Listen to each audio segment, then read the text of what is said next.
എല്ലാവർക്കും നമസ്കാരം. എല്ലാവരും സുഖമായിരിക്കുന്നു എന്ന് കരുതുന്നു. ഇന്ന് തയ്യാറാക്കുന്നത് ബ്രെഡ് കൊണ്ട് നല്ല സ്വീറ്റ് ആയിട്ടുള്ള റെസിപ്പിയാണ്. അതിന് വേണ്ടിയിട്ട് ഞാൻ 4 പീസ് ബ്രെഡ് എടുത്തു വെച്ചിട്ടുണ്ട്. ഇനി ഇതെല്ലാം ചെറുതായിട്ട് ഒന്ന് കട്ട് ചെയ്തെടുക്കണം. ഞാൻ ഈ ഒരു ഷേപ്പിലാണ് കേട്ടോ ഇത് കട്ട് ചെയ്തെടുത്തിരിക്കുന്നത്. ഇപ്പോൾ ഈ ഷേപ്പ് വേണമെന്നൊന്നുമില്ല, നിങ്ങൾക്ക് ഏത് ഷേപ്പിൽ വേണമെങ്കിലും ഇത് കട്ട് ചെയ്തെടുക്കാം. ഇനി നമ്മൾക്ക് ഇതൊന്ന് ഫ്രൈ ചെയ്തെടുക്കണം. അതിന് വേണ്ടിയിട്ട് ഞാനൊന്ന് സ്റ്റവ് ഓൺ ചെയ്തിട്ടുണ്ട്. എന്നിട്ട് പാത്രം നന്നായിട്ട് ചൂടായി കഴിയുമ്പം കുറച്ച് നെയ്യ് ചേർത്ത് കൊടുക്കുക. അപ്പം ഞാൻ ചേർത്ത് കൊടുത്തത് ഒരു 1/2 സ്പൂൺ നെയ്യാണ് കേട്ടോ, അത്രേ ആവശ്യമുള്ളൂ.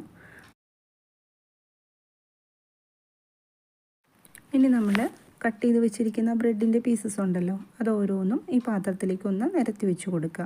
അപ്പോൾ വീഡിയോ കണ്ടുകൊണ്ടിരിക്കുമ്പോൾ സബ്സ്ക്രൈബ് ചെയ്യാതെ കാണുന്നവരൊക്കെ ഉണ്ടെങ്കിൽ ഒന്ന് സബ്സ്ക്രൈബ് ചെയ്തേക്കണം കേട്ടോ. അതുപോലെ തന്നെ ലൈക്ക് ചെയ്യാനും കമൻറ്റ് ചെയ്യാനും ഒന്നും മറന്നു പോകരുത്.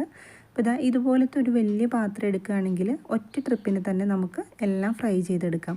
അതായിരിക്കും കേട്ടോ എളുപ്പം. അതുമാത്രമല്ല, വളരെ കുറച്ച് നെയ്യ് നമുക്ക് ചേർത്ത് കൊടുത്താൽ മതിയാവും. അപ്പം ഞാൻ ഇതെല്ലാം ഇതുപോലെ നിരത്തി വെച്ച് കൊടുത്തിട്ടുണ്ട്. ഇനി ഇതുപോലെ ഒന്ന് ഫ്രൈ ആക്കി എടുക്കുക. അങ്ങനെ ഓരോ വശവും ഞാനൊന്ന് മറിച്ചിട്ട് കൊടുത്തിട്ടുണ്ട് കേട്ടോ. വളരെ പെട്ടെന്ന് നമുക്കിത് ഫ്രൈ ആക്കി എടുക്കാൻ പറ്റും. ഞാനിതിൻ്റെ മുകളിലേക്ക് വളരെ കുറച്ച് നെയ്യോടെ ഒന്ന് തൂവി കൊടുത്തിട്ടുണ്ട് കേട്ടോ. അതിൻ്റെ അപ്പുറത്തെ സൈഡും ഒന്ന് ഇതുപോലെ തന്നെ ഒന്ന് ഫ്രൈ ആക്കി എടുക്കുക. കണ്ടില്ലേ, അപ്പോൾ ആ സൈഡും ഫ്രൈ ആയിട്ടുണ്ട്. വളരെ പെട്ടെന്ന് തന്നെ റെഡിയാവും കേട്ടോ. ഇനി നമ്മൾക്കിതൊന്ന് മാറ്റി വയ്ക്കാം.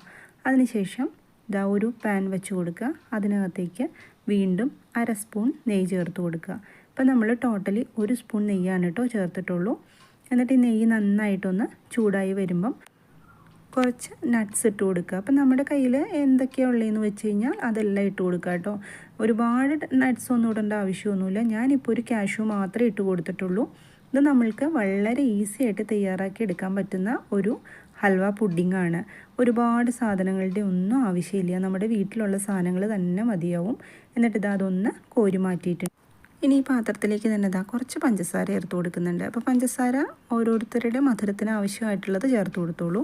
ഇനി നമ്മൾ ഇതിനകത്തേക്ക് ഒരു കുറച്ച് വെള്ളം ചേർത്ത് കൊടുക്കുക. അപ്പോൾ തിളപ്പിച്ചാറിയ വെള്ളമാണ് കേട്ടോ ചേർത്ത് കൊടുക്കുന്നത്. ആ പഞ്ചസാര ഒന്ന് മെൽട്ടായി കിട്ടാനാണ്. അപ്പോൾ പഞ്ചസാര നന്നായിട്ട് മെൽട്ടായിട്ടുണ്ട്. ഇനി ഇതിലേക്ക് നമ്മൾ ഫ്രൈ ചെയ്ത് വെച്ചിരിക്കുന്ന ബ്രെഡിൻ്റെ പീസസ് ഉണ്ടല്ലോ, അത് ചേർത്ത് കൊടുക്കുക. എന്നിട്ടൊന്ന് ഇളക്കി കൊടുക്കുക. അപ്പോൾ നമ്മൾ ചേർത്ത് കൊടുത്ത ആ മധുരം നന്നായിട്ട് ബ്രെഡിലേക്ക് ഇറങ്ങിയിട്ടുണ്ട് കേട്ടോ.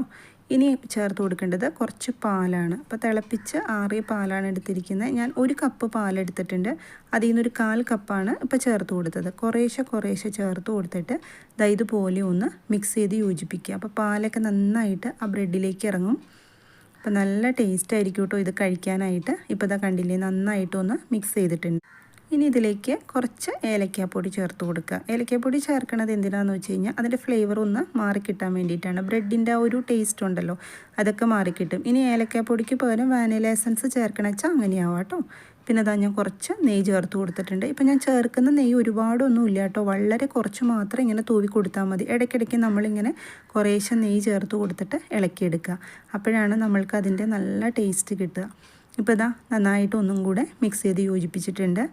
ഇനി ബാലൻസ് ഇരിക്കുന്ന പാലുണ്ടല്ലോ, അതുകൂടെ ചേർത്തിട്ട് നന്നായിട്ട് ഒന്നുകൂടി ഒന്ന് ഇളക്കി യോജിപ്പിച്ച് കൊടുക്കുക. ഇപ്പോൾ തന്നെ നല്ല മണം വരുന്നുണ്ട് കേട്ടോ. നമ്മൾ നെയ്യല്ലേ ചേർത്ത് കൊടുത്തത്. അതുപോലെ ഇത് തയ്യാറാക്കുമ്പം തീ വളരെ കുറച്ച് വേണം വയ്ക്കാനായിട്ട് കേട്ടോ. ആ തീയിൽ തന്നെ വേണം നമ്മളിത് തയ്യാറാക്കാൻ. ഇതൊന്ന് നിരത്തി വെച്ച് കൊടുത്തിട്ടുണ്ട്. ഇനി ഇതിൻ്റെ മുകളിലേക്ക് ഞാൻ കുറച്ച് മിൽക്ക് മെയ്ഡ് ചേർത്ത് കൊടുക്കുന്നുണ്ട്. അപ്പോൾ മിൽക്ക് മെയ്ഡ് ചേർക്കണമെന്നൊന്നുമില്ല കേട്ടോ, ഓപ്ഷനിലാണ്. എൻ്റെ കയ്യിലുണ്ടായിരുന്നത് കൊണ്ട് ഞാൻ ചേർത്തു എന്ന് മാത്രം. കുറച്ച് ടേസ്റ്റൊക്കെ കൂടുതൽ കിട്ടും ചേർത്ത് കഴിഞ്ഞാൽ. നമ്മുടെ പുഡിങ് ഇവിടെ ഏകദേശം റെഡി ആയിട്ടുണ്ട്. ഞാൻ സ്റ്റവ് ഓഫ് ചെയ്ത് കൊടുത്തിട്ടുണ്ട് കേട്ടോ. എന്നിട്ട് കുറച്ച് നെയ്യോടെ തൂവി കൊടുക്കുന്നുണ്ട്. ഇപ്പം നമ്മൾ ആകെ 3 സ്പൂൺ നെയ്യ് എടുത്തിട്ടുള്ളൂ. ഇത് ശരിക്കും ഉണ്ടാക്കി കഴിയുമ്പം ബ്രെഡ് കൊണ്ട് ഉണ്ടാക്കിയൊരു പുഡിംഗ് ആണെന്ന് അറിയില്ല കേട്ടോ. പിന്നെ ഹൽവ പുഡിംഗ് എന്നുള്ള പേര് വന്നത് നമുക്ക് ഹൽവയായിട്ടും കഴിക്കാം, ഒന്ന് തണുപ്പിച്ചിട്ട് പുഡിംഗ് ആയിട്ടും യൂസ് ചെയ്യാം. രണ്ടായിട്ടും നമുക്കിത് കഴിക്കാം. ഇനി ഇതിൻ്റെ മുകളിലേക്ക് നമ്മൾ വറുത്ത് വെച്ചിരിക്കുന്ന നട്ട്സ് ഉണ്ടല്ലോ, അതുകൂടെ ചേർത്ത് കൊടുക്കുക.